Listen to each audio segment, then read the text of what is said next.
Masih di program Leaders iNews.id dan tamu kita Sekretaris Umum Pengurus Pusat Muhammadiyah Abdul Mukti. Kita akan berbincang tentang Ramadan di tengah pandemi.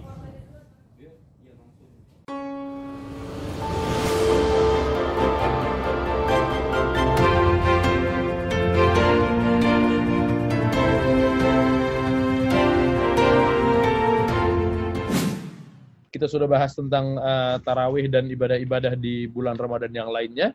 Nah, biasanya tradisi tahunannya adalah mudik atau pulang kampung. Nah, untuk tahun ini pemerintah sendiri sudah menyampaikan larangan secara resmi untuk melarang mudik. Bagaimana menyikapi ini?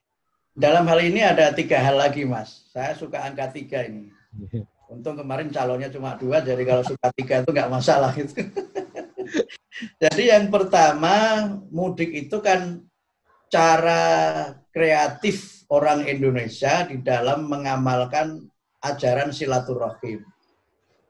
Jadi memang Islam itu memerintahkan kita untuk senantiasa bersilaturahim, dan hadis-hadis Nabi menjelaskan orang yang bersilaturahim itu dipanjangkan umurnya dan dilapangkan rezekinya. Nah, silaturahim itu memang afdolnya kita laksanakan dengan saling berkunjung, kemudian berbagi hadiah, kemudian juga mungkin kita juga saling memberikan sesuatu yang kita miliki dan berbagi dalam bentuk-bentuk yang lainnya.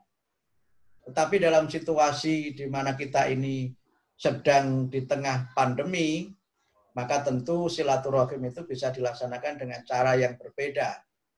Mungkin dilaksanakan dengan cara telepon, video call, mungkin dengan Zoom seperti ini juga bisa bersilaturahim juga walaupun tidak bisa berjabat tangan ya. Nah, yang kedua adalah tradisi masyarakat. Tradisi masyarakat itu berkaitan dengan bagaimana mereka itu meminta maaf kepada yang lainnya karena memahami bahwa dosa-dosa manusia itu diampuni oleh Allah kalau dosa di antara sesama umat manusia itu sudah diampuni oleh manusia yang lainnya. Inilah yang kemudian di dalam tradisi Indonesia itu ada namanya mudik itu ke kampung halaman. Tetapi menurut saya yang penting sekarang itu adalah mudik spiritual, Mas. Yang dilakukan oleh sebagian masyarakat itu kan mudik kultural dan mudik sosial. Mungkin mudik finansial sebagiannya ya. Karena kalau pulang itu ke kampung ya. Iya. Karena itu kalau sedang musim mudik itu peredaran uang itu lebih banyak di daerah daripada di daerah khusus ibu kota, saya kira. Nah, mudik spiritual itu juga didasarkan atas hadis Nabi yang menyebutkan bahwa Allah itu tidak mewajibkan qiyamu Ramadan, tetapi sangat menganjurkan qiyamu Ramadan. Yang diwajibkan adalah siyamu Ramadan atau puasa Ramadan. Maka barang siapa yang melaksanakan qiyamu Ramadan dan siyamu Ramadan, maka dia diampuni segala dosanya, seperti ketika mereka baru lahir ke dunia. Inilah yang sering kita sebut sebagai mudik spiritual. Dan menurut saya, ini jauh lebih penting daripada mudik kultural dan mudik sosial dan mudik finansial tadi itu. Karena apa? Itu berisiko. Dan kemudian yang ketiga, dalam kaitannya dengan himbauan pemerintah, maka tentu kita harus memahami pemerintah itu sebagai ulil amri. Yang harus kita turuti ya. Dalam hal ini ada ayat Al-Quran yang tegas menyebutkan agar kita ini mematuhi Allah, mematuhi Rasul, dan mematuhi ulil amri. Kalau saya baca dalam kitab-kitab tafsir, dalam hal yang menyangkut penyelenggaraan negara, pemerintah itu adalah ulil amri. Dalam hal yang menyangkut urusan agama, para ulama itu adalah ulil amri.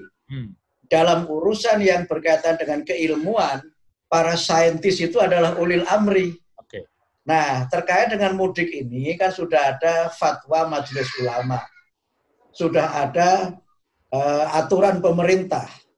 Sehingga oleh karena itu, maka marilah kita bersama-sama, sepanjang pemerintah itu tidak mengajak kepada perbuatan maksiat, maka wajib kita mengikuti anjuran pemerintah itu.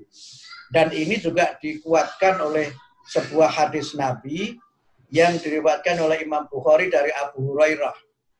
Dalam hadis itu disebutkan, barang siapa yang mentaati pemimpin, maka dia adalah mentaati aku, maksudnya mentaati Rasulullah.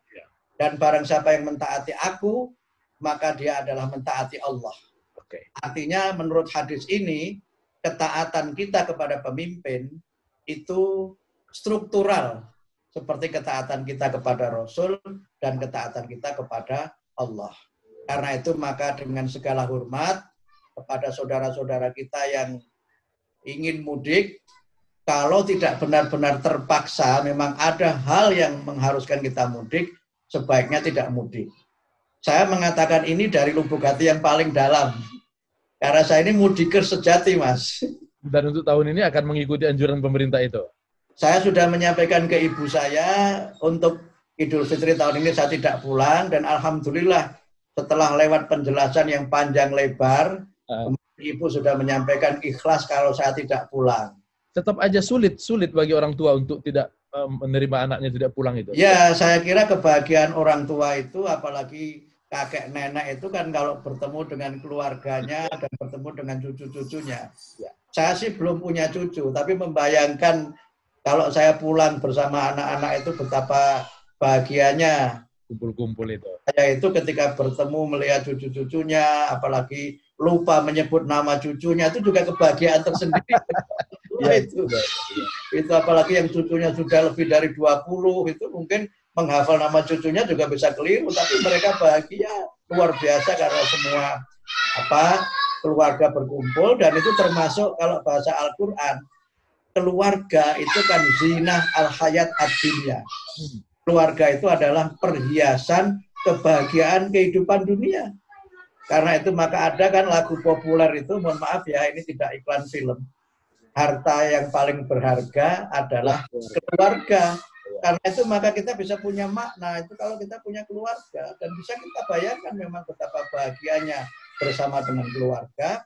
Dan karena itu maka kita juga bisa memaklumi kalau ada sebagian dari saudara kita yang memang tetap ingin pulang. Tetapi saya kira dalam kondisi seperti ini tentu kita tidak hanya memikirkan diri kita sendiri, tapi juga kita memikirkan keselamatan keluarga kita dan memikirkan keselamatan masyarakat dan bangsa secara keseluruhan. Baik, jadi jangan mudik, kemudian ibadah di rumah saja, karena sebetulnya itu sama saja dengan ibadah di masjid maupun di mana-mana, kedekatan dengan Allah itu ya. Baik Mas Mukti, mudah-mudahan perbincangan kita ini menjadi sedekah bagi orang banyak. Terima kasih. Assalamualaikum, sampai jumpa. Waalaikumsalam warahmatullahi wabarakatuh.